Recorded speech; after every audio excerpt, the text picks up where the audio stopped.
Hello mga kaayos, this is John Rex at kasama natin ngayon, Diwata! Diwata! Please, do greet our ayos worker. Hi mga kaayos! This is Diwata! Nice to see you again! Balita ako may bagong kang song. At ang title ng song is Sampung Mga Daliri. Mga daliri. Can you tell us more about the song? Isa siyang nursery rhyme, pero with a twist. Oh! Masakit. Yung childhood natin na mga kinakanta, masakit na siya ngayon kasi adults na tayo. At ito is in collaboration with Justin. Justin and SB19. Yes. Curious ako, sino yung nakaisip nung title na Sampung Mga Daliri? Ako po, present. Paano ka nag-come up doon? Talagang...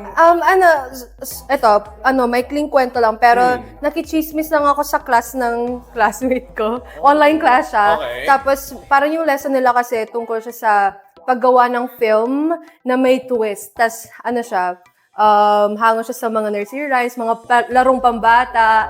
Sabi ko, what if gawin ko rin siya, pero sa songs, like sa music. So, Kaya yung Sampung Mga Daliri. doon nang galing yung Yes. Sampung Mga And Daliri. also, madami rin mga kantang may, like, sa nursery rhymes. Like, kay Moira, kay Arthur Miguel. Ay, yeah. Oy, You Are My Sunshine, parang ganun. Is yung tagu-taguan. Yeah. Okay.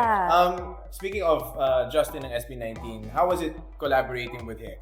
Sobrang saya. Like, di ba, parang, akala natin may mga famous mga tao, intimidating, di ba? Pero at some point, sobrang opposite niya, sobrang bait, down to earth, and saya niya kasama yung collab namin.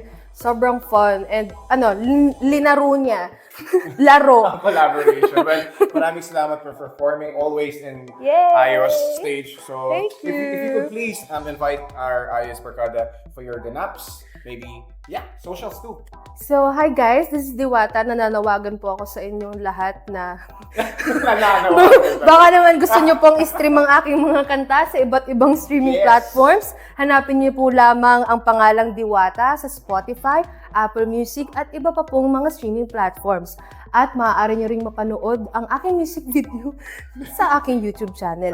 It is DWTA. Maraming salamat po and stay tuned sa aking mga ganap sa buhay.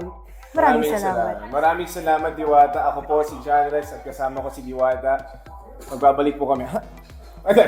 Thank you so much, Ayos! Thank you so much, Ayos Barkada! Maraming salamat.